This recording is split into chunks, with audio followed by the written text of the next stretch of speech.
साथियों, आप सभी को नमस्कार। ये हमारे पास एजुटेरिया की बिहार स्पेशल करंट अफेयर्स की बुक है, जिसमें जुलाई 2023 से अक्टूबर 2024 तक की घटनाएँ शामिल हैं। पर्सनली मुझे ये किताब अच्छी लगी जब मैंने इसको पढ़ा, तो बिहार स्पेशल के लिए आप इस एक बुक को एक मेन रिसोर्स मानकर इसी को आप लोग बार-बार रिवाइज़ करिएगा, अन्य रिसोर्सेज़ के पीछे मत भागिएगा। जो भी 8 से 10 question Bihar special current affairs के आते हैं, आप इस बुक को अच्छे से पढ़ लेंगे, बार-बार इसका रिवीजन कर लेंगे, तो आप उन क्वेश्चनों को सही करने की स्थिति में आ जाएँगे।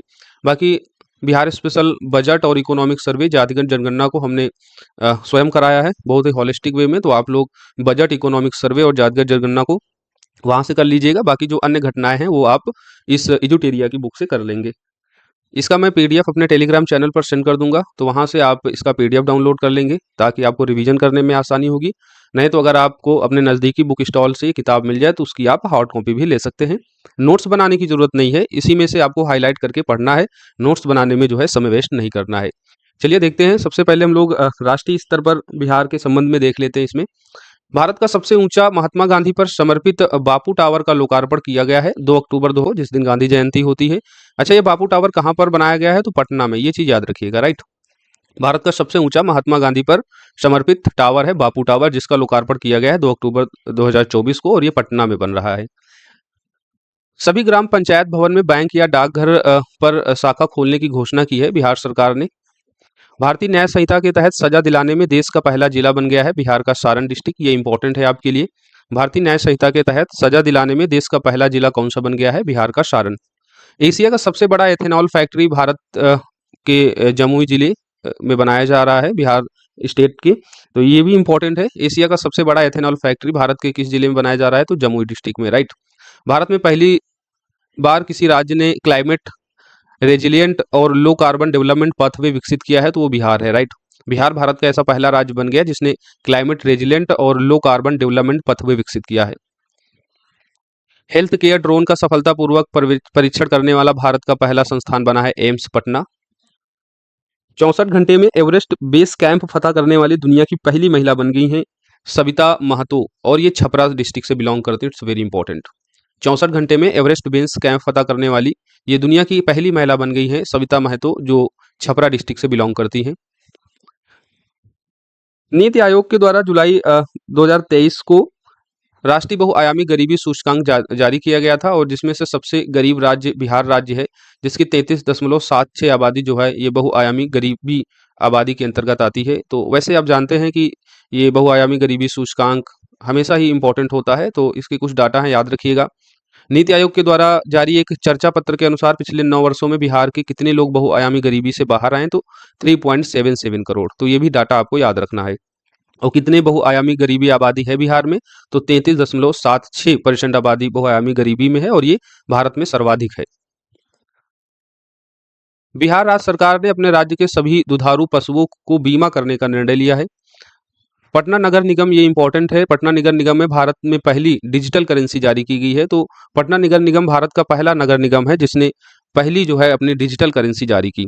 भारत के पहले पशु विज्ञान विश्वविद्यालय की आधारशिला ये पटना में रखी गई है। ब्लॉक स्तर पर परिवेशी वायु गुणवत्ता की निगरानी करने वाला देश का पहला राज्य बन गया है बिहार। भूकंप क्लिनिक खोलने की घोषणा किस राज्य सरकार ने की? तो बिहार सरकार के द्वारा ही की गई है। घर बैठे ऑनलाइन पिंडदान के लिए किस राज्य सरकार ने ई पिंडदान ऐप चालू किया? तो बिहार पर्यटन विभाग के द्वारा। भारत का पहला वन हेल्थ लैब का उद्घाटन कहाँ किया गया है? तो मुजफ्फरपुर में। ये इंपॉर्टेंट क्वेश्चन है। भारत का पहला वन हेल्थ लैब ये कहाँ पर बन रहा है? तो मुजफ्फरपुर में, राइट। लड़कियों और महिलाओं के लिए माहवारी स्वच्छता पर रोड मैप तैयार करने वाला भारत का पहला राज्य बना है बिहार राज्य। वेरी इंपॉर्टेंट है। और जब भी मेंस में आप महिला सशक्तिकरण पर क्वेश्चन लिखें या निबंध लिखें, उसमें बिहार सरकार के प्रयासों में इस तरीके के एस्पेक्ट को जरूर शामिल करें कि बिहार राज्य पहला ऐसा भारत का राज्य बन गया है जिसने लड़कियों और महिलाओं के लिए जो माहवारी स्वच्छता पर उसने रोड मैप तैयार किया। गया के फाल्गु नदी पर बने देश के सबसे लंबे रबर डैम जो गयाजी डैम कहलाता है, इसकी लंबाई कितनी है? तो 411 मीटर। तो ये भी इंपॉर्टेंट है कि फाल्गु नदी पर जो सबसे लंबा डैम रबर डैम है ये किस डिस्ट्रिक्ट में बनाया गया? तो गया में बनाया गया, और उसकी लंबाई कितनी है? 411 मीटर। बच्चों के लिए भारत का पहला कैंसर अस्पताल बिहार के पटना डिस्ट्रिक्ट में बनेगा। भारत में पहली बार विधिक सेवा प्राधिकरण में सभी पदों पर महिला पदाधिकारी को नियुक्त करने वाला भारत का पहला राज्य बन गया है बिहार। तो इतनी बातें आपको इसमें याद रखना है। राष्ट्रीय स्तर पर बिहार जहाँ पहले नंबर पर है। कुछ चीजें और हैं, सभी नगर ग्राम पंचायत नगर पंचायत और ग्राम पंचायतों में खेल क्लब बनाने की घोषणा भी बिहार ने की है। राष्ट्रीय dolphin research centre, it's very important, और ये दुनिया का पहला डॉल्फिन रिसर्च सेंटर है जो पटना में बनेगा, राइट। राष्ट्रीय डॉल्फिन रिसर्च सेंटर का उद्घाटन मुख्यमंत्री नीतीश कुमार के द्वारा किया गया है, किस शहर में, तो पटना में। नीति आयोग के द्वारा एसडीजी इंडेक्स 2024 में बिहार का कौन सा स्थान है, तो बिहार का अंतिम स्थान है। ओवरऑल इसको जो है 57 अंक मिले हुए हैं। ओवरऑल इसको 57 अंक मिले हैं और ये सबसे अंतिम स्थान पर है एसडीजी इंडिया इंडेक्स 2024 में। आप लोग कमेंट बॉक्स करके बताइए कि एसडीजी इंडिया इंडेक्स 2024 में भारत में जो है प्रथम स्थान पर कौन से राज्य हैं। चलिए अब हम इसमें और कुछ इंपॉर्टेंट फैक्ट देखते हैं। बिहार में पहली बार एशियन महिला हॉकी चैंपियनशिप ट्रॉफी का आयोजन किया गया है, तो वो राजगीर में किया गया है। इस एशियन महिला हॉकी चैंपियनशिप में 6 देशों ने भाग लिया, जिसमें भारत है, चीन, जापान, दक्षिण कोरिया, मलेशिया और थाईलैंड। तो 6 देशों ने भाग लिया है और बिहार में पहली बार एशियन महिला हॉकी चैंपियनशिप का आयोजन किया गया है। तो बिहार के किस डिस्ट्रिक्ट में, राजगीर में। पेरिस ओलंपिक 2024 में बिहार के किस खिलाड़ी ने ऊंची कूद में रजत पदक हासिल किया, तो शरद कुमार थे। ये पेरिस ओलंपिक 2024 की बात हो रही है, जिसमें ऊंची कूद में जो है सिल्वर जीता है, किसने, शरद कुमार ने। अब ये क्वेश्चन किसी भी तरीके से पूछा जा सकता है कि शरद कुमार जिसने पेरिस ओलंपिक 2024 में रजत पदक जीता है, किस खेल से संबंधित है, तो आपको पता होना चाहिए किस खेल से संबंधित है, राइट। उत्तर और दक्षिण बिहार ग्रामीण बैंक को विलय करने का लक्ष्य रखा गया है मार्च 2025 तक। अक्टूबर 2024 में शुरुआत की गई मुख्यमंत्री बालिका कैंसर प्रतिरक्षण योजना के तहत बालिकाओं को मुफ्त टीकाकरण किया जाएगा 9 से 14 वर्ष के लिए। ये बहुत इंपॉर्टेंट है, यहाँ से क्वेश्चन बन सकता है, राइट। क्वेश्चन यहाँ से बन सकता है, बालिका कैंसर प्रतिरक्षण योजना के तहत किस वर्ष की बालिकाओं को मुफ्त टीकाकरण किया जाएगा, तो 9 से 14 वर्ष तक की बालिकाओं के लिए। वन्य प्राणी के हमले में मारे जाने वाले व्यक्ति को सरकार अब कितने रुपए मुआवजा देगी, तो 10 लाख रुपए का मुआवजा दिया जाएगा अगर किसी जानवर के हमले से जो है बिहार का कोई व्यक्ति मारा जाता है। नए आपराधिक कानून के तहत बिहार में पहली प्राथमिकता एफआईआर किस पुलिस थाने में दर्ज की है, तो नए आपराधिक कानूनों के तहत बिहार में जो पहली एफआईआर दर्ज की गई वो गया राजकीय रेल पुलिस थाने में दर्ज की गई थी। केंद्र सरकार ने बिहार के पिपरौती में कितने मेगावाट बिजली उत्पादन के लिए स्वीकृति दी है, तो 2400 मेगावाट। ये इंपॉर्टेंट है, बजट में भी इसकी चर्चा की गई है। बिहार के पिपरौती में 2400 मेगावाट बिजली उत्पादन के लिए स्वीकृति जो है केंद्र सरकार ने दी है। आप लोग कमेंट बॉक्स में बताइए कि ये पीरपैंती जो है बिहार के किस डिस्ट्रिक्ट में है। बिहार के भू सर्वेक्षण कार्य को कब तक पूरा करने का लक्ष्य रखा गया है, तो बिहार का जो भू सर्वेक्षण कार्य है वो दिसंबर 2025 तक पूरा करने का लक्ष्य रखा गया है। पटना हाईकोर्ट ने किस विश्वविद्यालय पर अदालती आदेश का पालन नहीं करने पर 10 लाख का जुर्माना लगाया है, तो ये वीर कुंवर सिंह विश्वविद्यालय के ऊपर। ये महत्वपूर्ण है, इस तरीके के प्रश्न आपके बिहार करंट अफेयर्स के लिए इंपॉर्टेंट है, बीपीएससी में पूछे जाने लायक होते हैं। याद रखिएगा, पटना हाईकोर्ट ने वीर कुंवर सिंह विश्वविद्यालय पर अदालती आदेश का पालन न करने पर 10 लाख का जुर्माना लगाया है। पेरिस ओलंपिक 2024 में बिहार से भाग लेने वाले एकमात्र खिलाड़ी कौन से थे, तो श्रेयसी सिंह थे। इन्होंने ट्रैम्प शूटिंग में 23वां स्थान प्राप्त किया है। तो श्रेयसी सिंह किस खेल से संबंधित है, तो ये शूटिंग से संबंधित है। इन्होंने ओवरऑल 23वां स्थान प्राप्त किया है और पेरिस ओलंपिक 2024 में बिहार से भाग लेने वाले एकमात्र खिलाड़ी भी हैं। नाम याद रखिएगा, श्रेयसी सिंह का। मध्य प्रदेश के बाद मेडिकल की पढ़ाई करने वाला जो हिंदी मीडियम में है तो वो बिहार राज्य बन गया है। इससे पहले मध्य प्रदेश एकमात्र राज्य था जो मेडिकल की पढ़ाई जो है हिंदी में उसने कराए जाने का निर्णय लिया था। अब बिहार दूसरा राज्य बन गया है, बिहार में भी मेडिकल की पढ़ाई हिंदी मीडियम में हो पाएगी। वर्ल्ड इकोनॉमिक फोरम द्वारा 2024 का यंग ग्लोबल लीडर किसे घोषित किया गया, तो ये सिवान डिस्ट्रिक्ट के थे शरद विवेक कुमार को। महत्वपूर्ण है, याद रखिएगा इसको। सिवान डिस्ट्रिक्ट के शरद विवेक कुमार को वर्ल्ड इकोनॉमिक फोरम द्वारा वर्ष 2024 का यंग ग्लोबल लीडर घोषित किया गया।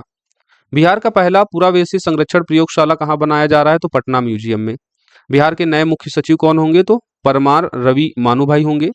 केंद्रीय बजट 2024-25 के अनुसार बिहार में कितने नए एक्सप्रेसवे का निर्माण किया जाएगा, महत्वपूर्ण है ये। 2 एक्सप्रेसवे का निर्माण किया जाएगा, पटना से पूर्णिया और बक्सर भागलपुर एक्सप्रेसवे, राइट। तो ये नाम भी याद रखना है, पटना से पूर्णिया और बक्सर से भागलपुर एक्सप्रेसवे, ये 2 एक्सप्रेसवे का निर्माण किया जाएगा केंद्रीय बजट 2024-25 के अनुसार। भगवान शिव की 167 फीट ऊंची प्रतिमा का निर्माण किया जा रहा है कहां पर, तो सरसाई सरोवर हाजीपुर में। मार्च 2024 में मुख्यमंत्री नीतीश कुमार ने विदेश दौरा किया था, तो कहाँ का दौरा किया था? ब्रिटेन का। ये महत्वपूर्ण है, याद रखिएगा। मार्च 2024 में मुख्यमंत्री नीतीश कुमार के द्वारा ब्रिटेन का दौरा किया गया था। भारतीय रेलवे ने बिहार के किस रेल कारखाने में अपना सबसे बड़ा सौर संयंत्र स्थापित किया है? तो जमालपुर। जमालपुर में जो है ये सबसे बड़ा सौर संयंत्र स्थापित किया जा रहा है भारतीय रेलवे के द्वारा। मनरेगा योजना के तहत बिहार में मजदूरी को बढ़ा दिया गया है। जो पहले 228 रुपए हुआ करती थी, इसे बढ़ाकर 245 रुपए किया गया है। कितना? 245 रुपए। बिहार लघु उद्यमी योजना के तहत गरीब परिवारों को स्वरोजगार हेतु कितने रुपए की आर्थिक सहायता बिहार सरकार के द्वारा की जाएगी? तो 2 लाख रुपए तक। ये याद रखना है, इंपॉर्टेंट है। बिहार लघु उद्यमी योजना के तहत स्वरोजगार हेतु कितने रुपए की आर्थिक सहायता? तो 2 लाख रुपए की आर्थिक सहायता की जाएगी गरीब परिवारों को। स्वदेश दर्शन 2.0 योजना के तहत बिहार के कितने स्थलों को शामिल किया गया है? तो 4 स्थलों को शामिल किया गया है स्वदेश दर्शन 2.0 योजना के तहत। इसमें शामिल हैं 4 स्थलों में गया, और दूसरा नालंदा, तीसरा विक्रमशिला और चौथा सीतामढ़ी। तो ये भी महत्वपूर्ण है। बिहार का पहला ओडीएफ प्लस मॉडल प्रखंड किसे घोषित किया गया है? तो इस्माइलपुर प्रखंड, भागलपुर को जो है बिहार का पहला ओडीएफ प्लस मॉडल प्रखंड घोषित किया गया। बिहार का पहला वन्य जीव अस्पताल किस जिले में खोला जा रहा है? तो शेखपुर में खोला जा रहा है, मुजफ्फरपुर डिस्ट्रिक्ट में। बिहार के किस गांव को पहला स्मार्ट विलेज के रूप में विकसित किया जा रहा है? तो बाबरचक गांव, ये बांका डिस्ट्रिक्ट में है। तो बाबरचक गांव को बिहार का जो है पहला स्मार्ट विलेज के रूप में विकसित किया जाएगा। बिहार का सबसे बड़ा ब्लड बैंक कहाँ बनाया जा रहा है? तो ये मुजफ्फरपुर में बनाया जा रहा है। मुजफ्फरपुर में जो है बिहार का सबसे बड़ा ब्लड बैंक बनाया जा रहा है। बिहार का पहला वाहन ऑटोमेटिक फिटनेस जांच केंद्र, ये बिहटा पटना में बनेगा। बिहार का पहला विदेशी डाक निर्यात केंद्र भी पटना में बनेगा, तो ये याद रखिएगा। और बिहार का पहला साइबर थाना भी पटना में बनाया जा रहा है, राइट। बिहार का पहला साइबर थाना, बिहार का पहला विदेश डाक निर्यात केंद्र और बिहार का पहला वाहन ऑटोमेटिक फिटनेस जांच केंद्र, ये तीनों ही बिहार के पटना डिस्ट्रिक्ट में बनाए जाएंगे। बिहार की पहली राष्ट्रीय खाद्य प्रौद्योगिकी उद्यमशीलता एवं प्रबंधन संस्थान की स्थापना कहाँ की गई है? तो ये हाजीपुर वैशाली में की गई है। राष्ट्रीय खाद्य प्रौद्योगिकी उद्यमशीलता एवं प्रबंधन संस्थान कहाँ पर? हाजीपुर वैशाली में ये बनाया जाएगा। बिहार के किस जिले में गरुड़ सर्वाधिक हैं? तो ये भागलपुर में। ये इंपॉर्टेंट है। बिहार में सर्वाधिक गरुड़ की संख्या किस स्टेट में है, किस डिस्ट्रिक्ट में है? तो बिहार के भागलपुर डिस्ट्रिक्ट में। राष्ट्रीय हरित प्राधिकरण ने बिहार सरकार को किस नदी में घड़ियाल वन्यजीव अभयारण्य बनाने का निर्देश दिया है? तो सोन नदी में। इंपॉर्टेंट है ये। सोन नदी में जो है बिहार सरकार को घड़ियाल वन्यजीव अभयारण्य बनाने का निर्देश दिया है राष्ट्रीय हरित प्राधिकरण के द्वारा। बिहार का पहला ऑक्सीजन पार्क जो है ये थावे गोपालगंज में बनाया जा रहा है। ये काफी पुरानी न्यूज है ये, हालांकि महत्वपूर्ण है क्योंकि पहला ऑक्सीजन पार्क है तो गोपालगंज में ये बनाया जा रहा है, राइट। राज्य का पहला क्लाइमेट चेंज लर्निंग लैब ये पटना में खोला गया है। क्लाइमेट चेंज लर्निंग लैब कहाँ पर? बिहार के पटना डिस्ट्रिक्ट में। बिहार का पहला fire brigade training institute centre कहाँ खोला जाएगा? तो ये भी पटना में खोला जाएगा, पटना के बिहटा में। बिहार में कहाँ राज्य का पहला जैविक खेती मॉडल प्रशिक्षण केंद्र बनाया जाएगा? तो ये फतुहा पटना में। पटना में कई सारी चीजें हो रही हैं, तो एक बार इसको जो है अच्छे से रिवाइज कर लीजिएगा ताकि चीजें जो हैं आपको याद हो और एग्जाम हॉल में जब बैठें, जब आपसे प्रश्न पूछा जाए तो आप कंफ्यूज ना हो। तो इसी को आपको मल्टीपल टाइम रिवीजन करना है। प्रधानमंत्री गतिशक्ति योजना के तहत पूर्व मध्य रेलवे का पहला गतिशक्ति कार्गो टर्मिनल कहाँ शुरू किया गया है? बरौनी में। ये महत्वपूर्ण है, राइट। बरौनी में।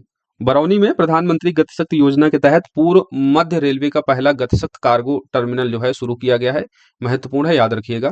7 निश्चय वन के तहत किन 2 लक्ष्यों को पूरा कर लिया गया है? तो आरक्षित रोजगार, महिलाओं का अधिकार और दूसरा हर घर बिजली लगातार। तो इन 2 लक्ष्यों को पूरा कर लिया गया है 7 निश्चय वन के तहत। बिहार में नील गैस शोध संस्थान का स्थापना कहाँ की जाएगी? तो ये डुमरांव बक्सर में किया जाएगा। बिहार का पहला रिवर सफारी ये दुर्गावती जलाशय जो कैमूर में है वहां पर शुरू किया गया है। महत्वपूर्ण है ये। बिहार का पहला रिवर सफारी दुर्गावती जलाशय में शुरू किया गया है। बिहार के किस जिले में ग्लूकोनाइट खनिज की उपस्थिति की पुष्टि की गई? It's very important. रोहतास में। तो रोहतास में ग्लूकोनाइट खनिज की उपस्थिति दर्ज की गई है। कहां पर? रोहतास में, राइट। रोहतास डिस्ट्रिक्ट में ग्लूकोनाइट खनिज। बिहार के किस जिले में डिजिटल क्रॉप सर्वे की शुरुआत की गई है? तो शेखपुर में। बिहार सरकार ने हेरिटेज ट्री के संरक्षण के लिए प्रति कितने पेड़ रुपए देने की घोषणा की गई है? तो 10,000 रुपए देने की घोषणा की गई है। हेरिटेज ट्री के संरक्षण के लिए प्रति पेड़ जो है 10,000 रुपए देने की घोषणा बिहार सरकार ने की है। बिहार में पहली बार ई स्पोर्ट चैंपियनशिप का आयोजन कहाँ किया गया है? तो पाटलिपुत्र स्पोर्ट्स कैंप कॉम्प्लेक्स में। बिहार का पहला ड्रोन ट्रेनिंग सेंटर महत्वपूर्ण है, राजेंद्र प्रसाद केंद्रीय कृषि विश्वविद्यालय पूसा समस्तीपुर में जो है, यहाँ पर बिहार का पहला ड्रोन ट्रेनिंग सेंटर खोला जाएगा, राइट। बिहार की पहली महिला ड्रोन पायलट बनी है मीनाक्षी, और ये भी समस्तीपुर से बिलोंग करती हैं। मीनाक्षी ये बिहार की पहली ड्रोन महिला पायलट बनी है। बिहार का तीसरा और सबसे बड़ा चिड़ियाघर कहाँ बनाया जा रहा है, तो रानीगंज अररिया में। जीविका दीदी का बिहार में पहला मखाना उद्योग कहाँ खुलेगा, तो ये सहरसा में खुलेगा। मखाना उद्योग जीविका दीदी के तहत कहाँ खुलेगा, तो सहरसा में। बिहार का पहला प्लास्टिक वेस्ट मैनेजमेंट सेंटर ये भागलपुर में खुलेगा, right. Plastic waste management centre Bhagalpur में। बिहार में किस योजना के तहत अस्पतालों को पेपरलेस बनाया जा रहा है, तो ये Bhavya Bihar health application visionary योजना फॉर ऑल। इस योजना के तहत अस्पतालों को पेपरलेस बनाया जा रहा है, तो याद रखिएगा भाव्या स्कीम के तहत। किसी भी दुर्घटना से प्रवासी मजदूरों की मौत होने पर मुआवजा राशि को बढ़ाकर कितना कर दिया गया है, तो पहले 1 लाख रुपए था, अब 2 लाख रुपए कर दिया गया है। अगर किसी प्रवासी की जो है दुर्घटना से मौत हो जाती है तो मुआवजा स्वरूप उसको अब 2 लाख रुपए दिए जाएंगे। बिहार बजट का आकार कितना है, तो बिहार बजट का आकार है 2,78,725.72 करोड़ रुपए। बिहार बजट 2024-25 के अनुसार बिहार का राजकोषीय घाटा कितना है, तो 29,095.42 करोड़, जो कुल राज्य के सकल घरेलू उत्पाद का 2.98% है। स्मार्ट प्रीपेड मीटर इंस्टॉलेशन एवं हर घर बिजली की अवधारणा को समझने के लिए जनवरी 2024 में किस देश की टीम ने बिहार का भ्रमण किया था, तो अमेरिका टीम ने। महत्वपूर्ण है ये। चतुर्थ कृषि रोड मैप 2023 से 28 का शुभारंभ राष्ट्रपति के द्वारा किया गया है। डेट याद रखिएगा, 18 अक्टूबर 2023 को जो है चौथे कृषि रोड मैप जो 2023 से 2028 तक की समावधि होगी, इसका जो शुभारंभ है वो माननीय राष्ट्रपति द्रौपदी मुर्मू के द्वारा किया गया है 18 अक्टूबर 2023 को। पान का विकास के लिए जो सेंटर ऑफ एक्सलेंसी स्थापित किए जाने की स्वीकृति दी गई है, ये बिदुपुर वैशाली में बनेगा, राइट। पान की विकास के लिए सेंटर ऑफ एक्सलेंसी। बीज के क्षेत्र में बिहार को आत्मनिर्भर बनाने के लिए कितने सीड हब विकसित किए जाएंगे, तो 100 सीड हब विकसित किए जाएंगे। ये बिहार बजट में इसको मेंशन किया गया था। नवीकरणीय ऊर्जा को प्रोत्साहित करने के उद्देश्य से बिहार सरकार ने जो है कौन सी नीति लागू की है, तो बायोफ्यूल उत्पादन प्रोत्साहन नीति 2023, राइट। बिहार सरकार ने जो है नवीकरणीय ऊर्जा को प्रोत्साहित करने के लिए इस नीति को लागू किया है, बायोफ्यूल उत्पादन प्रोत्साहन नीति 2023, राइट। पीएम ई बस सेवा योजना के तहत बिहार को कितने इलेक्ट्रिक बस परिचालन के लिए दी जाएंगी, तो 400 बसें दी जाएंगी। पीएम ई बस सेवा योजना के तहत इलेक्ट्रिक बसें दी जाएंगी, संख्या कितनी होगी, 400। 2023-24 से प्रति विधानमंडल सदस्यों की अनुशंसा हेतु अनुमान्य राशि 3 करोड़ से बढ़ाकर अब 4 करोड़ रुपए कर दी गई है। बिहार में रामसर स्थलों की संख्या जो है अब 3 हो गई है। एक काबरताल है जिसे 2020 में रामसर स्थल घोषित किया गया था, और हाल ही में नाकी और नकदी डैम, तो कुल मिलाकर अब 3 रामसर साइट हो गई हैं। बाल बजट 2024-25 के अनुसार बिहार में शिशु मृत्यु दर कितना है, तो ये महत्वपूर्ण है, 27। जातिगत जनगणना के अनुसार बिहार का लिंगानुपात कितना है, तो 953। लिंगानुपात का मतलब क्या होता है, 1000 पुरुषों पर कितनी महिलाएं हैं, राइट। तो 953 है इस जातिगत जनगणना के अनुसार, और ये बिहार का लिंगानुपात है, राइट, 953। बिहार की कितनी नए शहरों में मेट्रो के परिचालन के प्रस्ताव का सैद्धांतिक सहमति मिल गई है, महत्वपूर्ण है। तो 4 शहरों में मेट्रो रेल के परिचालन के प्रस्ताव को मंजूरी दी गई है, जिसमें शामिल होगा मुजफ्फरपुर, दूसरा दरभंगा, तीसरा भागलपुर और चौथा गया। तो ये महत्वपूर्ण है, याद रखिएगा। पर्यटकों की सुविधा हेतु पीपीपी मॉडल पर पटना में कितने 5 स्टार होटल के निर्माण की स्वीकृति मिली है, तो 3। 2024 में बिहार के किस व्यक्ति को पद्म विभूषण से सम्मानित किया गया था, तो बिंदेश्वर पाठक को पद्म विभूषण से सम्मानित किया गया था 2024 में। वित्तीय वर्ष 2024-25 में 7 निश्चय योजना 2 के तहत कितना रुपए जो है बजट में आवंटित किया गया है, तो 5040 करोड़ रुपए, 50-40, राइट। ये संख्या इंपॉर्टेंट है, याद रखिएगा। 50-40 करोड़ रुपए जो है 50-40 यानी 5040 करोड़ रुपए जो है 7 निश्चय 2 योजना के तहत जो है बजट 2024-25 में आवंटित किया गया है। चलिए अब हम लोग देखेंगे इन्हीं सब घटनाओं को डिटेल में। बापू टावर के बारे में जैसे हमने पहले ही घटना आपको बताई है, अभी 2 अक्टूबर 2024 का इसका लोकार्पण किया गया है मुख्यमंत्री नीतीश कुमार के द्वारा। यह 7 एकड़ भूमि पर बनेगा पटना के गर्दनी बाग में। तो इसमें आपको इतना याद रखना है, ये जो बापू टावर है इसकी बहरी सतह जो है वो तांबे की रहेगी। टावर के 5 रैंप हैं, इन रैंपों में अलग अलग थीम है, तो ये आपको पता होना चाहिए। और ये घटनाक्रम के अनुसार है, जैसे गांधी जी साउथ अफ्रीका से आते हैं तो भारत में सबसे पहले जो सत्याग्रह करते हैं वो चंपारण सत्याग्रह, उसके बाद भारत छोड़ो आंदोलन, ये सारी चीजें होती हैं, second world war, then Gandhi Jinnah वार्ता सम्मेलन, नोआखाली यात्रा। फिर घटनाओं में आगे बढ़ते हैं तो माउंट बेटन की गांधी जी से मुलाकात होती है। तो इसी तरीके से ये रैंप में भी थीम जो है वो घटनाक्रम के अनुसार ही देखी जा सकती हैं। जैसे रैंप 1 में आप देखेंगे तो गांधी जी का बिहार आगमन और चंपारण सत्याग्रह, ये सारी चीजें हैं। रैंप 2 में सेकेंड वर्ल्ड वार का भारत पर असर और भारत छोड़ो आंदोलन में बिहार की क्या भूमिका रही, वो सारी चीजें। रैंप 3 में गांधी जिन्ना वार्ता, शिमला सम्मेलन, नुआ खली यात्रा।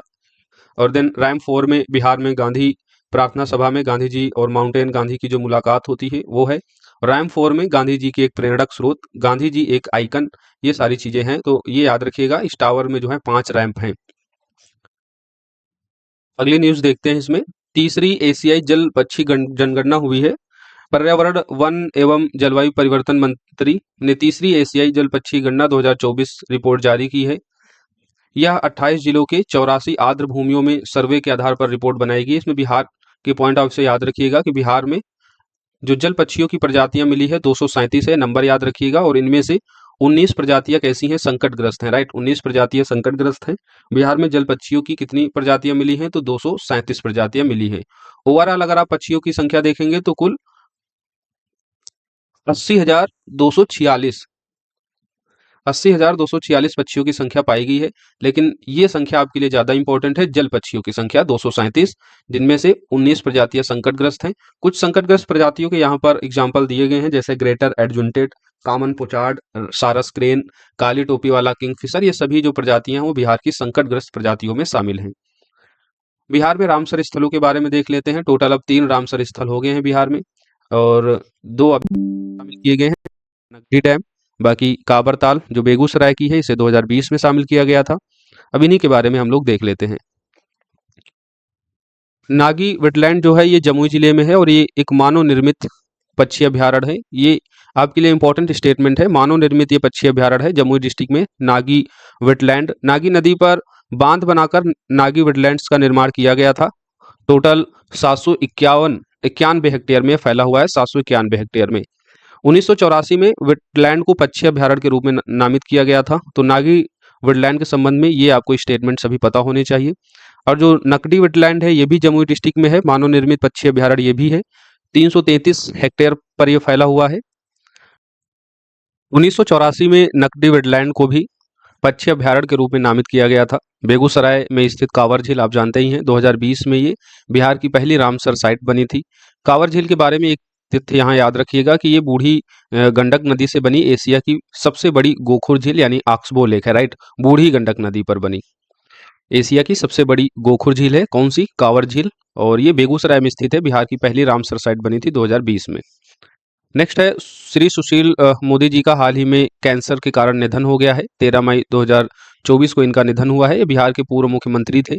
इनके बारे में कुछ चीज़ें याद रखिएगा। 1990 में पहली बार पटना सेंट्रल यानी जो अब कुम्हरार के नाम से जाना जाता है, यहाँ से ये विधानसभा के लिए चुने गए थे। 2004 में पहली बार भागलपुर से ये लोकसभा के लिए चुने गए थे। 2005 में बिहार के उप मुख्यमंत्री बने थे। उसके बाद 2005 से 2013 तक, नेक्स्ट 2017 से 2020 तक भी ये बिहार के उप मुख्यमंत्री के रूप में थे। दिसंबर 2020 में राज्यसभा के लिए चुने गए थे। तो इसमें आपको जो सबसे मोस्ट इंपॉर्टेंट है, एक तो इनकी मृत्यु की डेट, ये 13 मई 2024 को कैंसर के कारण इनकी मृत्यु हुई है। देन लोकसभा और राज्यसभा के लिए कब चुने गए थे, ये इंपॉर्टेंट है। तो 2004 में पहली बार भागलपुर से ये लोकसभा के लिए, देन दिसंबर 2020 में ये राज्यसभा के लिए चुने गए थे। इनकी कुछ प्रकाशित पुस्तकें हैं, जैसे क्या बिहार भी असम बनेगा और आरक्षण, इनकी 2 महत्वपूर्ण पुस्तकें थी। पटवा टोली काफी चर्चा में रहता है। एक तो पटवा टोली जो गया डिस्ट्रिक्ट में स्थित है, ये आईआईटी फैक्ट्री के नाम से जाना जाता है, क्योंकि यहाँ के लगभग हर घर से आईआईटी प्रवेश परीक्षा उत्तीर्ण करने वाले छात्र हैं। खैर ये आपसे नहीं पूछा जाएगा। जो आपके लिए इंपॉर्टेंट है, पटवा टोली के बुनकरों पर आधारित documentary film weavers of hope को यूनेस्को पुरस्कार मिला है, ये महत्वपूर्ण है। पटवा टोली बिहार के किस डिस्ट्रिक्ट में है, तो ये गया डिस्ट्रिक्ट में है। और पटवा टोली के बुनकरों पर आधारित documentary film weavers of hope को यूनेस्को पुरस्कार मिला है, इसे याद रखिएगा। इस फिल्म के निर्देशन कौन है, तो सिंजन चटर्जी। सार्वजनिक परीक्षा अनुचित साधनों की रोकथाम अधिनियम 2024 को लागू किया गया है। जब नीट की परीक्षा में आपको काफी गड़बड़ी देखने को मिली थी और व्यापक स्तर पर जब आंदोलन हुआ, तो बाद में राज्यों की विधानसभाओं और संसद में भी इसकी खूब चर्चा हुई। देन सार्वजनिक परीक्षाओं में जो ये अनुचित संसाधनों का यूज करके परीक्षा में व्यवधान किया जाता है, तो इन सब को रोकने के लिए ये सार्वजनिक परीक्षा अनुचित साधनों की रोकथाम अधिनियम 2024 लागू किया गया है। सार्वजनिक परीक्षाओं में अनुचित साधनों के प्रयोग को रोकने के लिए इस अधिनियम के अंतर्गत सभी अपराध संज्ञेय और गैर जमानती और गैर शमनी होंगे। ये स्टेटमेंट इंपॉर्टेंट है कि इस अधिनियम के अंतर्गत जो सभी अपराध होंगे वो गैर जमानती होंगे और गैर शमनी होंगे। इसके अलावा भी इसमें कुछ इंपॉर्टेंट प्रावधान है, जैसे अनुचित साधनों और अपराधों का सहारा लेने वाले किसी भी व्यक्ति या व्यक्तियों को 3 से 5 साल की कैद और 10 लाख रुपए तक का जुर्माना हो सकता है। सेवा प्रदाता फॉर्म के निर्देशक, वरिष्ठ प्रबंधक या प्रभारी व्यक्ति 3 से 10 साल की कैद और 1 करोड़ रुपए के जुर्माने के लिए उत्तरदायी होंगे। और जो संगठित अपराध होगा, कोई व्यक्ति या व्यक्तियों का समूह जिसमें परीक्षा प्राधिकारी या सेवा प्रदाता या अन्य संस्था शामिल होगी और संगठित अपराध करेगा, तो उसके लिए 5 से 10 साल की कैद और 1 करोड़ रुपए तक का जुर्माना यहाँ पर लागू किया गया है। किसी भी अपराध की जांच जो है वो पुलिस उपाधीक्षक के पद से नीचे का अधिकारी नहीं होगा, तो ये भी स्टेटमेंट आपको याद रखना है। और कोई संस्था संगठित अपराध करने में शामिल होती है तो उसकी संपत्ति को कुर्क और जब्त कर लिया जाएगा और उससे जांच का अनुपातिक खर्च भी वसूला जाएगा। तो ये आपको याद रखना है। यहाँ से प्रश्न आपके एग्जाम में पूछे जाने की प्रबल संभावना है। स्टेटमेंट बना के प्रश्न पूछा जाएगा। तो जितने प्रावधान है उतने प्रावधानों को अच्छे से पढ़ लीजिए, आपसे प्रश्न यहाँ से बन सकता है। बिहार फिल्म प्रोत्साहन नीति 2024 आई है। अब यहाँ पर आपको कई पॉलिसीज मिलेंगी और उसमें जो सबसे इंपॉर्टेंट है, एक तो सुमेलित करने के लिए आ सकता है, एक तरफ पॉलिसी और दूसरी तरफ उनके ईयर लिखे होंगे। तो आपको याद रखना है बिहार फिल्म प्रोत्साहन नीति ये 2024 की है। और इसमें जो मोस्ट इंपॉर्टेंट है उसी को मैं डिस्कस कर रहा हूँ। बिहार में निर्मित भोजपुरी, मैथिली, मगही, अंगिका, बज्जिका इत्यादि का अनुदान अधिकतम 50% को होगा और हिंदी अंग्रेजी भाषा के लिए अनुदान अधिकतम 25% को होगा। यानी बिहार में फिल्मों की शूटिंग हो जिससे वहाँ के लोगों को रोजगार मिले। इन सभी को ध्यान में रखते हुए अगर कोई फिल्म लोकल लैंग्वेज में बन रही है तो उसके लिए बिहार सरकार जो है अधिकतम 50% का अनुदान दे सकती है। अगर फिल्म हिंदी और अंग्रेजी भाषा की और बिहार में शूटिंग होती है तो उसके लिए अधिकतम 25% अनुदान दिया जाएगा बिहार सरकार के द्वारा, बिहार फिल्म प्रोत्साहन नीति 2024 के तहत। तो ये आपको याद रखना है, राइट। इसमें ये इंपॉर्टेंट तथ्य है, इसको जरूर याद रखना है। बिहार लघु उद्यमी योजना आई है। जाति आधारित जनगणना के अनुसार 94 लाख से अधिक परिवार आर्थिक रूप से गरीब पाए गए हैं, इसलिए राज्य में बेरोजगारी में कमी लाने के उद्देश्य से बिहार लघु उद्यमी योजना लाई गई है। इसका उद्घाटन 5 फरवरी 2024 को मुख्यमंत्री के द्वारा किया गया, राइट। तो एक तो ये चीज आपको याद रखनी है, जातिगत जनगणना के आधार पर लगभग 94 लाख से अधिक परिवार जो हैं आर्थिक रूप से गरीब पाए गए हैं। अब इसी गरीबी को खत्म करने के लिए, कम करने के लिए बिहार लघु उद्यमी योजना को इंट्रोड्यूस किया गया है। और इसका उद्घाटन कब किया गया था इस योजना का, तो 5 फरवरी 2024 को मुख्यमंत्री के द्वारा। अब इस योजना के जो महत्वपूर्ण बिंदु हैं ये इंपॉर्टेंट है। स्टेटमेंट बना के इस तरीके की पॉलिसीज और स्कीम से प्रश्न आपके एग्जाम में पूछे जाते हैं। तो महत्वपूर्ण ये स्कीम है। योजना को प्रारंभ करने के लिए वित्तीय वर्ष 2023-24 में 250 करोड़ रुपए और 2024 में 1000 करोड़ रुपए का प्रावधान किया गया है। योजना के अंतर्गत प्रत्येक लाभुक को स्वरोजगार के लिए अधिकतम 2 लाख रुपए तक का अनुदान किया जाएगा। याद रखिएगा, इंपॉर्टेंट स्टेटमेंट है कि प्रत्येक लाभुक को स्वरोजगार के लिए अधिकतम कितने रुपए का अनुदान किया जाएगा, तो 2 लाख रुपए तक का।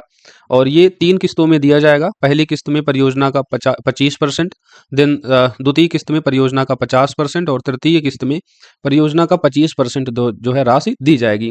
केवल बिहार के निवासी ही इसका लाभ ले सकेंगे। आवेदन की जो तिथि है, लाभुक की जो आयु होनी चाहिए, इस योजना की पात्रता है तो वो 18 से 50 वर्ष निर्धारित की गई है। लाभुक की पारिवारिक आय प्रतिमाह जो है 6000 रुपए से कम होनी चाहिए। तो ये इंपॉर्टेंट स्टेटमेंट है। इस योजना के अंतर्गत वही पात्र हो सकते हैं जिनकी पारिवारिक आय 6000 रुपए से कम है, आयु 18 से 50 वर्ष के बीच हो और वो बिहार के मूल निवासी हो, राइट। 2 लाख रुपए तक का जो है अनुदान दिया जाएगा किसी लाभुक को जो है स्वरोजगार अपना इस्टेब्लिश करने के लिए। और 2023-24 में इस योजना के लिए 250 करोड़ रुपए और 2024 में इसके लिए 1000 करोड़ रुपए का प्रावधान किया गया है। आगे देखते हैं नीतीश डिवाइस के बारे में।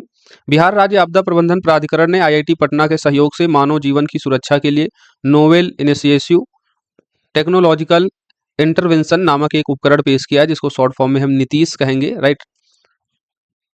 इसकी मुख्य विशेषताएं क्या होंगी, तो यह किसानों को बाढ़, सूखा, वज्रपात, हीट वेव और शीत लहरों के बारे में सचेत करेंगी। यह एक पेडेंट के आकार का उपकरण है जो उपयोगकर्ताओं को ध्वनि संदेश के माध्यम से सचेत करेगा।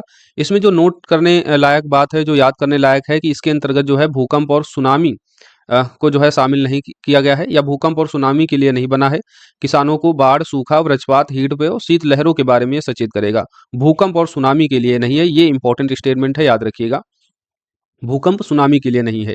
किसी भी घटना से पहले उपयोगकर्ताओं को ध्वनि अलर्ट भेजा जाएगा। इसके 3 अलर्ट होंगे, जैसे वॉइस मैसेज के माध्यम से, या इसका रंग हरे से लाल हो जाएगा, और डिवाइस तब तक चेतावनी देता रहेगा जब तक उपयोगकर्ता इसे बंद नहीं करेंगे। डिवाइस शरीर की गर्मी से चार्ज होगा। इंपॉर्टेंट स्टेटमेंट है, याद रखिएगा।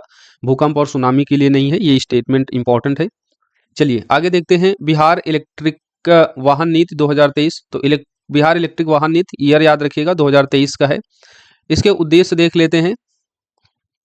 उद्देश्य जो है यह सुनिश्चित करना है कि 2028 तक बिहार में खरीदे गए और पंजीकृत नए वाहनों में से 15% जो है वो इलेक्ट्रिक वाहन हो, राइट। तो बिहार इलेक्ट्रिक वाहन नीति 2023 का टारगेट क्या है? टारगेट है कि 2028 तक बिहार में खरीदे गए और पंजीकृत नए वाहनों में इलेक्ट्रिक वाहनों का कितने परसेंट हो? 15% हो। बाकी चीजें आप देख लीजिएगा पीडीएफ फॉर्म से। जो इंपॉर्टेंट स्टेटमेंट है उसी को हम यहाँ डिस्कस कर रहे हैं, जो आपसे पूछा जाएगा, राइट। बिहार सरकार ने इंफॉर्मेशन टेक्नोलॉजी और इलेक्ट्रॉनिक्स क्षेत्र के भविष्य के विकास के लिए खाके के रूप में एक पॉलिसी तैयार की है, जिसे अगले 5 वर्ष तक लागू किया जाएगा। सूचना प्रौद्योगिकी नीति 2024। इसके कुछ महत्वपूर्ण प्रावधान देख लेते हैं। नई आईटी पॉलिसी के अंतर्गत आईटी क्षेत्र में कार्यरत कंपनियों, निवेशकों और रोजगार प्रदाताओं को न्यूनतम 5 करोड़ से 30 करोड़ रुपए निवेश पर 30% की पूंजी निवेश सब्सिडी जो है बिहार सरकार के द्वारा दी जाएगी। हालांकि ये 30 करोड़ रुपए से अधिक अगर निवेश होगा तो इसे केवल कैबिनेट के द्वारा मंजूरी दी जाएगी। ये स्टेटमेंट याद रखिएगा। 100 करोड़ रुपए से अधिक का निवेश करने वाले या न्यूनतम 1000 प्रत्यक्ष रोजगार सृजित करने वाले मेगा उद्यमों के लिए प्रोत्साहन का विशेष पैकेज प्रदान किया जाएगा इस आईटी पॉलिसी 2024 के तहत। तो ये कुछ इंपॉर्टेंट प्रावधान है, याद रखिएगा। बिहार अपराध नियंत्रण अधिनियम 2024 देख लेते हैं। बिहार केंद्रीय अधिनियम 1981 का यह स्थान लेगा। सबसे पहला चीज तो यही याद रखना है कि बिहार अपराध नियंत्रण अधिनियम 2024 ये बिहार केंद्रीय अधिनियम 1981 का स्थान लेगा। यह अधिनियम व्यापक रूप से परिभाषित करता है कि किसे असामाजिक व्यक्ति कहा जा सकता है। तो असामाजिक व्यक्ति को जो है यह अधिनियम क्या करता है? डिफाइन करता है। इंपॉर्टेंट स्टेटमेंट है, याद रखिएगा। इस अधिनियम में असामाजिक तत्वों पर नियंत्रण के लिए विशेष प्रावधान किया गया है, जिसके जरिए भूमि, बालू, शराब समेत अन्य आपराधिक मामलों में शामिल अपराधों पर क्या शिकंजा कसा जाएगा, राइट। और ये असामाजिक व्यक्ति को डिफाइन भी करता है यह अधिनियम। जिला मजिस्ट्रेट किसी व्यक्ति को एक क्षेत्र से दूसरे स्थान पर निर्वासित करने का आदेश दे सकता है। आरोपी संबंधी डिवीजन के आयुक्तों के समक्ष अपील कर सकता है। पुलिस निरीक्षक के पद से नीचे के किसी भी पुलिस अधिकारी को तलाशी और जब्ती करने की शक्ति इस अधिनियम के तहत नहीं दी गई है। ऐसा अधिकारी जिला मजिस्ट्रेट को जब्त की गई किसी भी संपत्ति के निपटान के लिए क्या करेगा? रिपोर्ट कर सकता है। तो बिहार अपराध नियंत्रण अधिनियम 2024 महत्वपूर्ण है। इसमें जो सबसे महत्वपूर्ण है, एक तो ये किस अधिनियम का इसने स्थान लिया है, तो बिहार केंद्रीय अधिनियम 1981 का इसने स्थान लिया है, और ये असामाजिक व्यक्ति को डिफाइन करता है। It's very important fact. Bihar police सुरक्षा उपाय प्रवर्तन अधिनियम ये 2024 का है। मुझे लगता है इस बार जो प्रश्न बनेगा, इतनी सारी पॉलिसीज हैं, एक तरफ पॉलिसी के नाम दे देगा और दूसरी तरफ उनके वर्ष दे देगा, और आपसे कहेगा निम्नलिखित में से कौन सा ऑप्शन जो है वो सुमेलित नहीं है। तो सभी पॉलिसीज के सामने के जो ईयर हैं वो याद रखने हैं। अब जैसे यहाँ पर बिहार इलेक्ट्रिक वाहन नीति है, तो मान लीजिए ये सभी पॉलिसीज लिख दें उनके सामने 2024 सभी के सामने लिखा हो, तो बिहार इलेक्ट्रिक वाहन नीति वाला क्या होगा? ऑप्शन सही हो जाएगा, क्योंकि ये बिहार इलेक्ट्रिक वाहन नीति किस वर्ष की है? 2023 की है, राइट।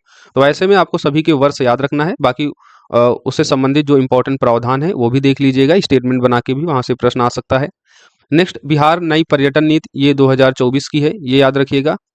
बिहार नई पर्यटन नीति, पर्यटन को बढ़ावा देने के लिए। बाकी इसमें बहुत सारे स्टेटमेंट होते हैं कि कितने करोड़ रुपए तक कितने % का अनुदान दिया जाएगा, तो ये उतना महत्वपूर्ण नहीं है। ये इतना महत्वपूर्ण नहीं है क्योंकि ये सारी चीज़ें जो हैं याद करने में भी जो है कठिनाई होगी। मेंस पर्सपेक्टिव से आप लोग कुछ यहाँ पर एक बार पढ़ लीजिएगा पीडीएफ फॉर्म से, ये इंपॉर्टेंट हो जाता है। अगर पर्यटन से संबंधित आप कोई प्रश्न लिख रहे हैं, उसमें बिहार सरकार के अगर इस तरीके के कुछ डाटा फैक्ट को देते हैं, तो आपका जो प्रश्न है वो और भी ज़्यादा एनरिच होता है और आपकी बात जो है तार्किक रूप से वहाँ पर प्रमाणित होती है, राइट। तो इसको एक बार पढ़ जरूर लीजिएगा पीडीएफ फॉर्म से। बाकी जो चीज़ें यहाँ पर इंपॉर्टेंट है प्रीलिम्स पॉइंट ऑफ व्यू से, वो हम डिस्कस कर ले रहे हैं।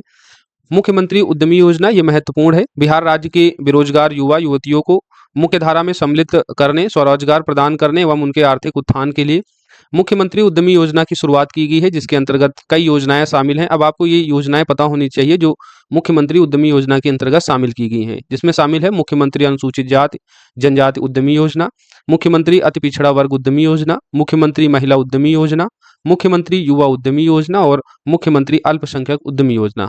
अब इस योजना के अंतर्गत जो अर्हता है जिसको ये लाभ मिलेगी, पहला तो वो जो लाभुक है वो बिहार का मूल निवासी होना चाहिए, कम से कम 10+2 या इंटरमीडिएट या फिर ITI पॉलिटेक्निक डिप्लोमा या समकक्ष उत्तीर्ण हो तभी उसे इस पॉलिसी का लाभ मिलेगा। कम से कम 10+2 तो जो है वो किया हो। उसके अलावा जो उसके इक्विवेलेंट डिग्रियां होती हैं जैसे ITI पॉलिटेक्निक डिप्लोमा, ये सारी चीज़ें अगर किए होगा तो भी वो इस योजना के अंतर्गत क्या होगा, लाभार्थी होगा। लाभार्थी की आयु सीमा 18 से 50 वर्ष के बीच होनी चाहिए। इसके अलावा इस योजना में जो एक मुख्य प्रावधान और शामिल किया गया है कि आवेदक अपने जिले में ही परियोजना स्थापित कर सकता है। ये याद रखिएगा, आवेदक अपने जिले में ही परियोजना को जो है स्थापित करेगा, राइट।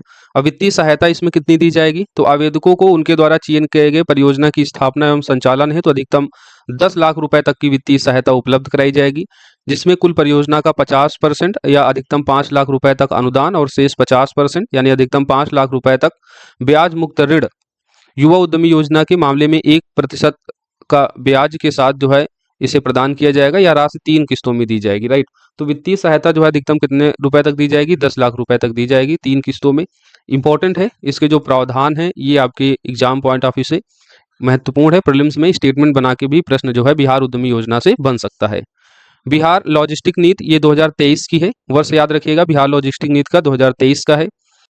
बिहार लॉजिस्टिक नीति 2023 के अंतर्गत जो इंफ्रा तैयार किया जाएगा उसमें मल्टी मॉडल लॉजिस्टिक पार्क शामिल होगा, inland container depot, grade A warehouse, container freight station, logistic park और कोल्ड चेन सुविधाएं, ये सभी इंफ्रा जो है इस बिहार लॉजिस्टिक नीति 2023 के अंतर्गत तैयार किए जाएंगे, राइट।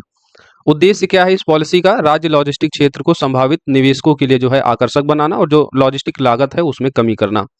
2005-6 से भारत में बहुआयामी गरीबी पर एक चर्चा पत्र जो है नीति आयोग के द्वारा जारी किया गया है, UNDP के सहयोग से, यूनाइटेड नेशन डेवलपमेंट प्रोग्राम के सहयोग से।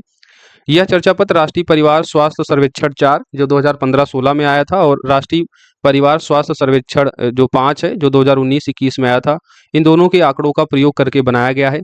इसके अनुसार बिहार में 3.77 करोड़ लोग बहुआयामी गरीबी से बाहर आए हैं, याद रखिएगा, जो पिछले 9 वर्षों में उत्तर प्रदेश के बाद दूसरा सबसे बड़ा आंकड़ा है। यानी भारत में जहां सबसे ज्यादा बहुआयामी गरीबी से बाहर आए हैं व्यक्ति, उनमें उत्तर प्रदेश पहले स्थान पर है और दूसरे स्थान पर बिहार है। बिहार के कितने करोड़ आबादी जो है इस बहुआयामी गरीबी से बाहर आई है, तो 3.77 करोड़। बिहार ने हेडकाउंट अनुपात में सबसे बड़ी गिरावट दर्ज किया है, ये स्टेटमेंट याद रखिएगा। आप यहाँ पर देख सकते हैं 2015-16 में जहाँ पर 51.89 प्रतिशत लोग बहुआयामी गरीबी में थे, वहीं अब 2019-21 में घटकर कितना हो गया है, 33.76% हो गया है। अब यहाँ पर आपको जो डिफरेंट दिया गया है ये आप निकाल कर कमेंट बॉक्स में बताइए कि ये कितने प्रतिशत की गिरावट है, राइट। 51.89 में आपको 33.76 घटाएंगे तो आपको ये गिरावट प्रतिशत में निकल आएगी जो अंतर है, राइट। बाकी 2015-16 में बिहार की 50% से अधिक आबादी 51.89% बहुआयामी गरीबी में थी, जो घटकर 2019-21 में कितनी हो गई है, 33.76%, राइट। तो ये इंपॉर्टेंट है, यहाँ से प्रश्न पूछे जाते हैं, लास्ट ईयर भी ये डाटा पूछा गया था। राष्ट्रीय बहुआयामी गरीबी रिपोर्ट 2023 देख लेते हैं, नीति आयोग के द्वारा जारी किया जाता है। सबसे तेजी से गरीबी जो है वो पूर्वी चंपारण और शिवहर में कम हुई है, याद रखिएगा। सबसे तेजी से जो गरीबी बिहार में कम हुई है, एक तो पूर्वी चंपारण है, दूसरा कौन सा है, शिवहर है, राइट। बाकी अभी हमने बता ही दिया है कि पिछले 9 वर्षों में 3.77 करोड़ लोग जो हैं गरीबी से बाहर आए हैं बिहार में। नेक्स्ट है स्वच्छ वायु सर्वेक्षण 2024, यह पर्यावरण, वन और जलवायु परिवर्तन मंत्रालय की पहल है। स्वच्छ वायु सर्वेक्षण 2024, इसमें श्रेणी 1, श्रेणी 2 और श्रेणी 3 तीन कैटेगरी होती हैं। श्रेणी 1 में जनसंख्या जो है वो 10 लाख से अधिक वाले शहर शामिल होते हैं, श्रेणी 2 में 3 से 10 लाख तक की जनसंख्या वाले शहर और श्रेणी 3 में 3 लाख से कम जनसंख्या वाले शहर शामिल होते हैं। जो इसमें पूछा जाता है वो श्रेणी 1 के आंकड़े पूछे जाते हैं जहां 10 लाख से अधिक जनसंख्या वाले शहर होते हैं। तो इसमें ओवरऑल आप देखेंगे पटना को जो है 10वीं रैंक मिली है, पटना को ओवरऑल 10वीं रैंक मिली है। हमने आपको राष्ट्रीय करंट अफेयर्स की घटनाओं में स्वच्छ वायु सर्वेक्षण रिपोर्ट 2024 में समग्र रूप से किसे पहला स्थान दिया गया है वो बताया था, आप लोग उसे कमेंट बॉक्स में बताइए। बाकी बिहार स्पेशल के संदर्भ में पटना को जो है पहली रैंकिंग मिली है श्रेणी 1 में, ओवरऑल देखेंगे इसको 10वां स्थान मिला है। तो पहला स्थान किसको मिला है समग्र रूप से भारत में, वो आपको कमेंट बॉक्स में बताना है। स्वच्छता सर्वेक्षण रिपोर्ट 2023 की देख लेते हैं, जिसे केंद्रीय आवासन और शहरी मंत्रालय के द्वारा जारी किया जाता है। अब यहाँ आपको कंफ्यूज नहीं होना है, स्वच्छ वायु सर्वेक्षण रिपोर्ट जो है वो पर्यावरण, वन और जलवायु परिवर्तन मंत्रालय के द्वारा जारी की जाती है, स्वच्छ वायु सर्वेक्षण रिपोर्ट। और जब आपसे स्वच्छता सर्वेक्षण रिपोर्ट पूछी जाएगी तो वो केंद्रीय आवास और शहरी मंत्रालय के द्वारा जारी की जाती है, राइट। स्वच्छता सर्वेक्षण जो रिपोर्ट लेटेस्ट है उसमें इंदौर और सूरत ने संयुक्त रूप से भारत में सबसे स्वच्छ शहर होने का खिताब जीता है और बिहार को ओवरऑल जो है स्वच्छता सर्वेक्षण रिपोर्ट में 15वां स्थान मिला, इसे याद रखिएगा। पटना बिहार का सबसे स्वच्छ शहर है, लेकिन देश में पटना ओवरऑल को जो है 262वीं रैंक मिली है। तो बिहार को देश में जो है 15वां स्थान मिला है। अगर आप शहर को देखेंगे तो बिहार का पटना शहर जो है बिहार में शीर्ष पर है, लेकिन ओवरऑल अगर आप देखेंगे समग्र रूप से तो पटना को जो है 262वीं रैंक मिली हुई है। पटना को कचरा मुक्त शहर और वाटर प्लस टैग, ये बिहार का पहले शहर है, इसके रूप में जो है इसको प्रमाणित किया गया है। पटना को कचरा मुक्त शहर और वाटर प्लस टैग टैग के संदर्भ में इसको प्रमाणन मिला है और ये बिहार का पहला शहर जो है ये प्रमाणन पत्र प्राप्त करने वाला हो गया है, कचरा मुक्त शहर और वाटर प्लस के संदर्भ में। पटना ने जो है स्वच्छ गंगा शहर में 6वां स्थान हासिल किया है। तो याद रखिएगा, महत्वपूर्ण है, आपसे एग्जाम में पूछा जा सकता है। एसडीजी सूचकांक देख लेते हैं, चौथा संस्करण है 2023-24 में जो जारी किया गया नीति आयोग के द्वारा, UNDP united nation development programme के सहयोग से। और इस चौथे संस्करण का आदर्श वाक्य याद रखिएगा, विकसित भारत की ओर सतत प्रगति समावेशी विकास है, राइट। एसडीजी सूचकांक के चौथे संस्करण में अगर समग्र रूप से हम भारत के संदर्भ बात करें तो उत्तराखंड और केरल को संयुक्त रूप से जो है पहला स्थान मिला है 79 अंक के साथ। वहीं बिहार की बात करें तो बिहार को जो है एसडीजी सूचकांक के चौथे संस्करण में अंतिम स्थान मिला है 57 अंकों के साथ। दूसरा जिसको सबसे कम अंक मिले हैं वो है झारखंड, जिसे 62 अंक मिले हैं और 62 अंकों के साथ झारखंड दूसरे सबसे निचले पायदान पर है। तो बिहार याद रखिएगा, बिहार जो है सबसे निचले पायदान पर है 57 अंकों के साथ। 2020-21 में भी बिहार का स्कोर 52 था और बिहार सबसे निचले पायदान पर ही था, राइट। बिहार को परफॉर्मेंस श्रेणी में रखा गया है। परफॉर्मेंस श्रेणी में 50 से 64 के बीच अंक दिए जाते हैं। क्योंकि बिहार को 57 अंक मिले हैं तो बिहार परफॉर्मेंस श्रेणी के अंतर्गत इसे रखा गया है। इस रिपोर्ट के अनुसार बिहार का जो मातृ मृत्यु दर है वो 118 है। 5 साल से कम उम्र के बच्चों की मृत्यु दर 30 है। जीवन प्रत्याशा 69.5 वर्ष है, 69.5 वर्ष। और जन्म के समय जो लिंगानुपात है वो 908 है। लक्ष्य के मुकाबले निर्मित व्यक्ति गत घरेलू शौचालय जो है वो 100% का टारगेट पूरा किया है। एसडीजी 1, 2, 4, 5 और 13 में बिहार का स्कोर जो है 50 से नीचे है। तो एसडीजी इंडेक्स के संदर्भ में ये बातें याद रखिएगा, इंपॉर्टेंट है आपके एग्जाम के लिए, मोस्ट रिलेवेंट ये करंट अफेयर्स की न्यूज है, यहाँ से प्रश्न आपके एग्जाम में पूछे जाते हैं, राइट। सभी डाटा फैक्ट को याद रखना है, स्टेटमेंट बना के भी प्रश्न यहाँ से बनता है। नेक्स्ट है ग्रीन बजट 2024-25। बिहार सरकार के द्वारा 2020-21 में ग्रीन बजटिंग की प्रक्रिया की शुरुआत की गई थी और ऐसा करने वाला बिहार का पहला राज्य भी था।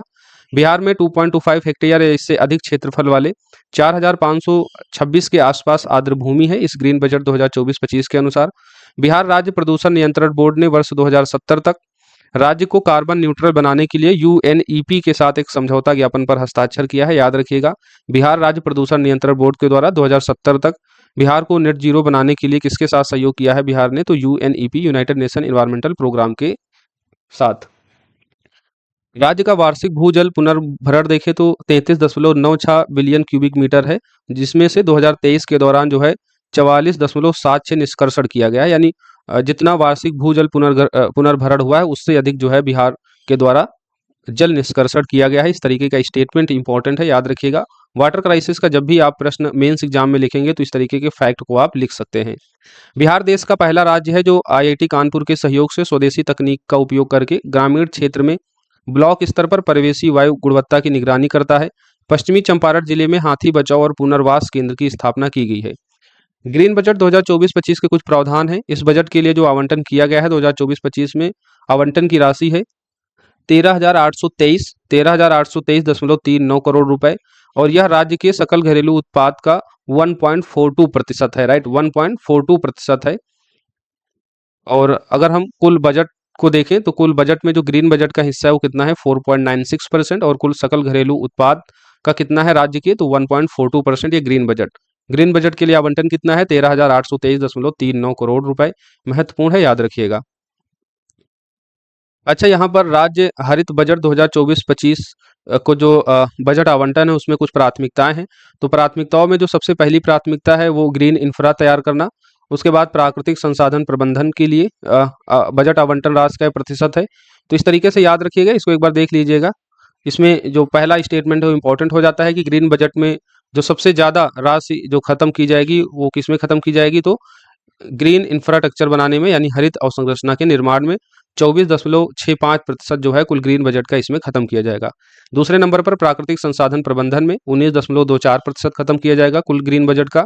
नेक्स्ट हरित अर्थव्यवस्था और पर्यावरण में, फिर उसके बाद सतत भूमि उपयोग में, जलवायु परिवर्तन समन में, उसके बाद स्वच्छता और अपशिष्ट प्रबंधन में, नेक्स्ट वायु और जल प्रदूषण में, और जैव विविधता और पारिस्थितिकी संरक्षण में 3.81% खत्म किया जाएगा। ये प्राथमिकताएं आपको जो है क्रम लगाने के लिए दिया जा सकता है कि ग्रीन बजट के संदर्भ में जो राशि खत्म की जाएगी उसका आप क्रम लगाइए। तो आप ये क्रम एक बार देख लीजिएगा, इस तरीके का जो है प्रश्न बदलते एग्जाम पैटर्न के अनुसार बन सकता है। नेक्स्ट है बाल कल्याण बजट 2024-25। बिहार में 2013 से 14 में देखें तो बाल बजट की शुरुआत की गई थी। बाल बजट की शुरुआत कब की गई थी? तो 2013-14 के वित्तीय वर्ष में। और ये बाल बजट 2024-25 हाल ही में जारी किया गया और इसमें बताया गया कि पिछले 10 सालों में यानी 2013-14 से 2022-23 के बीच बच्चों पर होने वाले खर्च में सालाना 20.50% की वृद्धि दर हुई है। 20.5% की वृद्धि दर हुई है पिछले 10 वर्षों में बाल बजट में, राइट। बिहार में शिशु मृत्यु दर में उल्लेखनीय गिरावट आई है। 2015 में 42 प्रति 1000 जीवित जन्म दर से ये घटकर कितना हो गया है? 2020 में अब 27 प्रति 1000 जीवित जन्म पर आ गई है। तो जो शिशु मृत्यु दर होती थी अब कितनी हो गई है? 27 हो गई है, राइट। बिहार में बाल मृत्यु दर में भी गिरावट आई है। जहां 2015 में 1000 जीवित जन्मों में से 12 था, वहीं ये घटकर अब 2020 में 1000 जीवित जन्मों पर कितनी बाल मृत्यु दर हो गई है? तो 6.9 हो गई है, राइट। तो इस तरीके के डाटा फैक्ट इंपॉर्टेंट होते हैं, पूछे जा सकते हैं, तो इसको याद रखिएगा। बाल बजट 2024-25 में ये डिस्कस किया गया है कि प्राथमिक स्तर पर जो ड्रॉप आउट दर है वो शून्य हो गई है, जिसका अर्थ है कि वर्तमान में सभी छात्र जो है प्राथमिक शिक्षाएं पूरी कर रहा है। इसे आप लोग याद रखिएगा। बाकी छात्रों को आपदा प्रबंधन गतिविधियों के विभिन्न पहलुओं से अवगत कराने के लिए 11 नवंबर 2022 को बैकलेस सेफ सैटरडे की अवधारणा शुरू की गई थी कि सैटरडे के दिन जो है कोई भी बच्चा जो है बैग लेके नहीं जाएगा, जिसकी शुरुआत की गई थी 11 नवंबर 2022 को। तो इम्पोर्टेंट है, याद रखिएगा। ये महत्वपूर्ण हो जाता है कि अब प्राथमिक स्तर पर जो ड्रॉप आउट दर है वो कितनी हो गई है? शून्य हो गई है, राइट। और जो सकल नामांकन अनुपात है वो कितना है? वो पुरुषों में 95.1 है और वही महिलाओं में 97.4 है। तो एक बार ये डाटा आप लोग पढ़ लीजिएगा। बाकी जो प्रीलिम्स पॉइंट ऑफ से महत्वपूर्ण है वो है प्राथमिक स्तर पर ड्रॉप आउट दर अब कितनी हो गई है? 0 हो गई है, राइट। आयुष्मान भारत प्रधानमंत्री जन आरोग्य योजना में बिहार का अगर आप प्रदर्शन देख लीजिए, योजना का क्रियान्वयन किसके द्वारा किया जाता है? तो बिहार स्वास्थ्य सुरक्षा समिति के द्वारा। स्टेटमेंट इंपॉर्टेंट है। आयुष्मान भारत प्रधानमंत्री जन आरोग्य योजना का बिहार में किसके द्वारा क्रियान्वयन किया जाता है? तो बिहार स्वास्थ्य समिति के द्वारा। नेक्स्ट है जीविका बजट 2024-25 में किए गए नए प्रदर्शन है। ये जीविका के अंतर्गत जीविका द्वारा अब तक कुल 10.47 लाख स्वयं सहायता समूहों का गठन किया गया है। जीविका जो परियोजना है बिहार सरकार की एक महत्वाकांक्षी परियोजना थी। बिहार में महिलाओं के विकास, उनके सशक्तिकरण और ग्रामीण गरीबी की उन्मूलन के लिए इसको लाया गया था।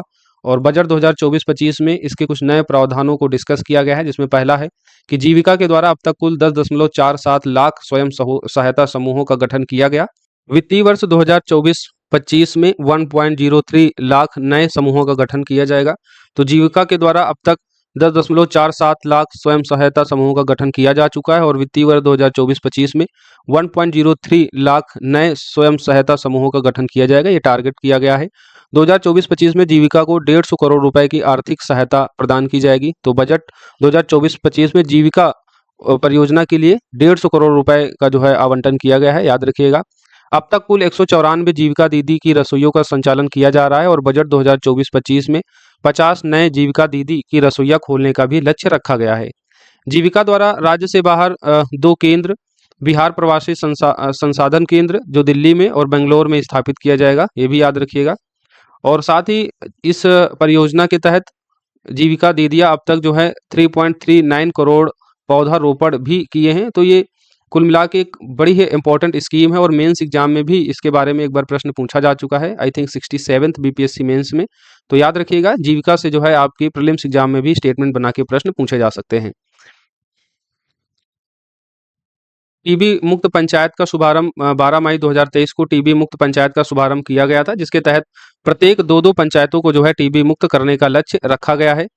विश्व टीबी दिवस 2023 के अवसर पर वाराणसी में आयोजित वन वर्ल्ड टीबी समिट में टीबी उन्मूलन कार्य में उत्कृष्ट प्रदर्शन करने वाले मुजफ्फरपुर और समस्तीपुर जिले को स्वर्ण पदक दिया गया था। मुजफ्फरपुर और समस्तीपुर जिले को स्वर्ण पदक दिया गया था, ये आपको याद रखना। हालांकि काफ़ी पुरानी न्यूज हो गई है 2023 की, लेकिन फिर भी महत्वपूर्ण है, एक बार इसे देख लीजिएगा। राइट।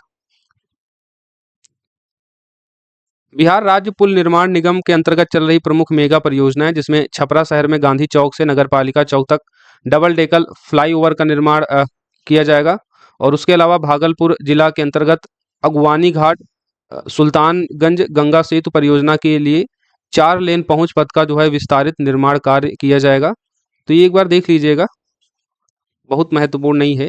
नेक्स्ट है भारत रत्न जो मिला है कर्पूरी ठाकुर, ये बिहार के हैं, इनके बारे में देख लीजिए। इनका जन्म 24 जनवरी 1924 को पिथौजिया गांव में हुआ था, जिसे अब कर्पूरी ग्राम के नाम से भी जानते हैं, कर्पूरी गांव के नाम से। पहले पिथौजिया गांव के नाम से इनको जाना जाता था, जहां इनका जन्म हुआ था 24 जनवरी 1924 को, और 17 फरवरी 1988 को जो है इनकी मृत्यु हो गई थी। 2 बार ये बिहार के मुख्यमंत्री के रूप में कार्य किए थे, एक बार 22 दिसंबर 1970 से 2 जून 1971 तक संयुक्त सोशलिस्ट पार्टी के अंतर्गत, और दूसरी बार जो ये मुख्यमंत्री बने थे 1977 से 1979 तक जनता पार्टी के अंतर्गत। 1977 में थोड़े समय के लिए सांसद भी बने थे, याद रखिएगा। शिक्षा मंत्री के रूप में भी इन्होंने कार्य किया था, 1967 से 1968 तक बिहार के शिक्षा मंत्री के रूप में कार्य किया था।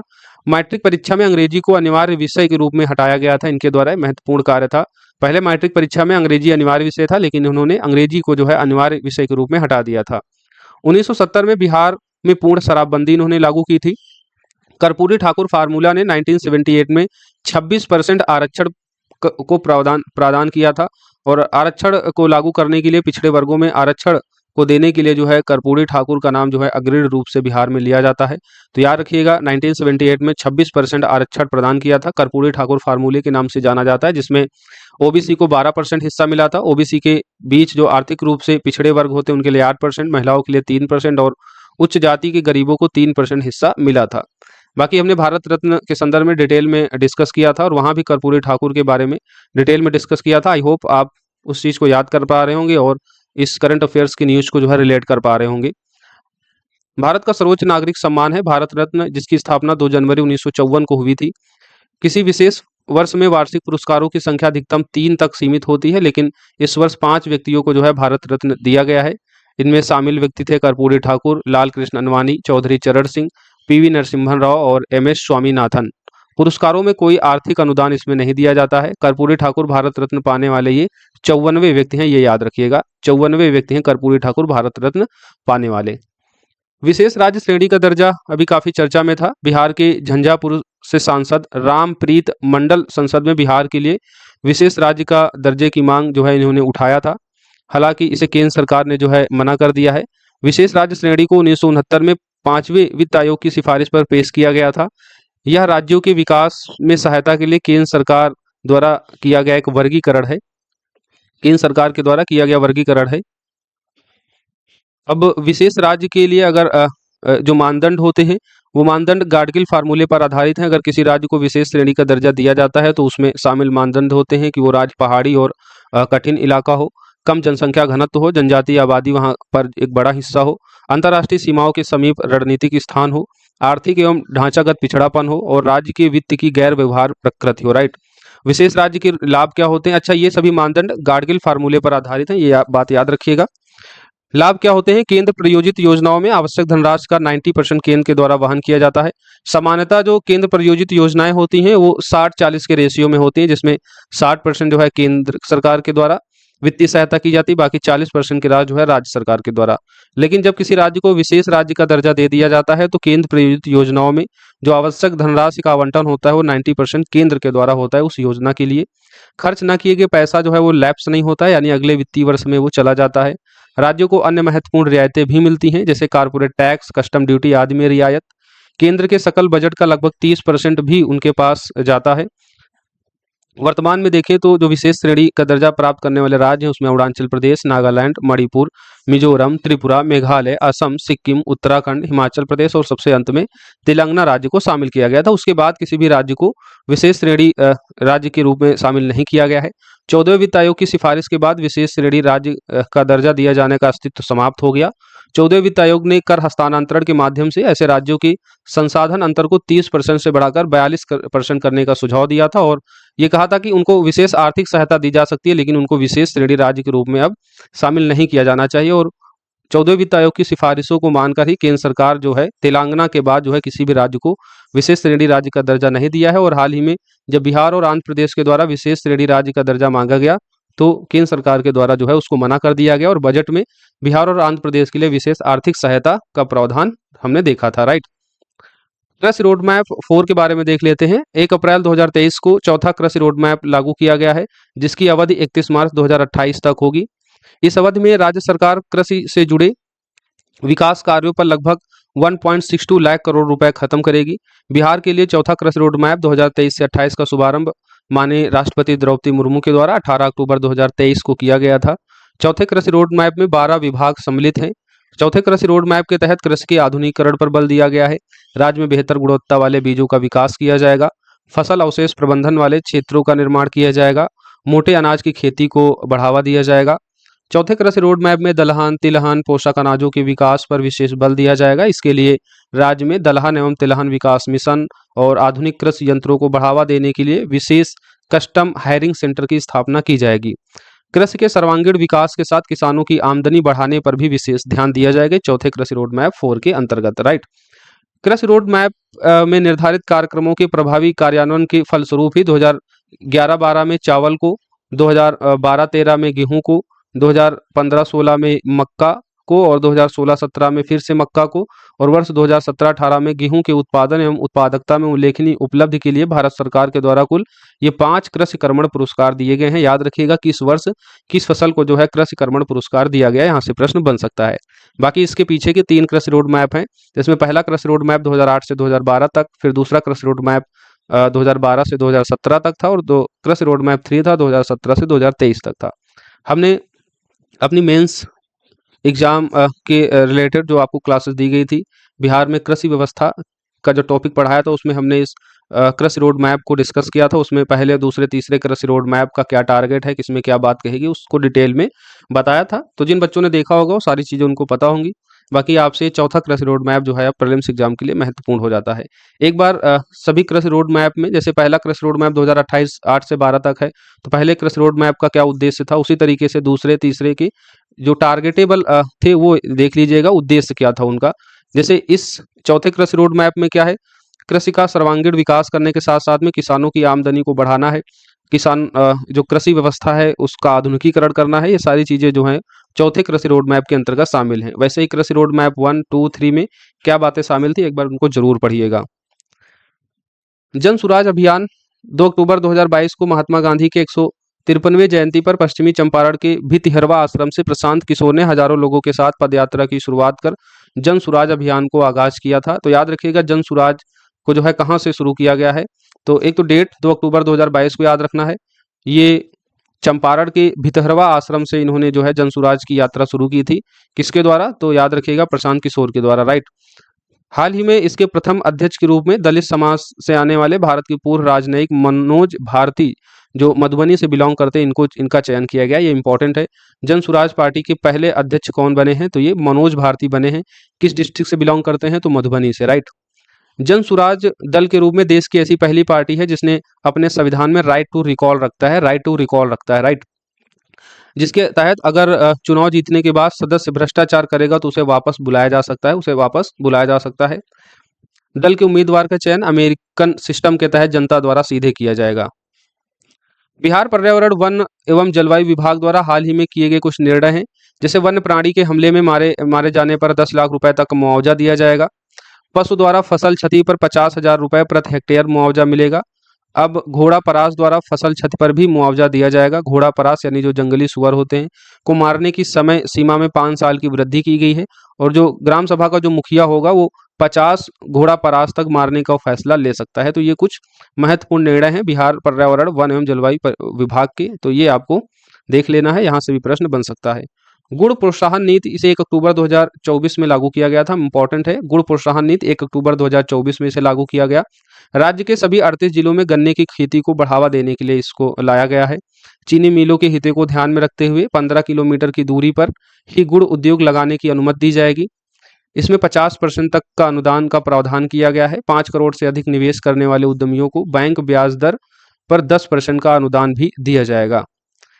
नेक्स्ट है नेशनल इंस्टीट्यूशन रैंकिंग फ्रेमवर्क 2024 में जो बिहार का प्रदर्शन रहा है। तो ओवरऑल आप लोग केवल देख लीजिएगा, ओवरऑल श्रेणी में आईआईटी पटना को जो है 73वीं रैंकिंग मिली है नेशनल इंस्टीट्यूशन रैंकिंग फ्रेमवर्क में, राइट। ओवरऑल में पटना, आईआईटी पटना को 73वीं रैंकिंग मिली है और जो बिहार को जो है समग्र रूप से पहले स्थान पर ये लाता है, राइट।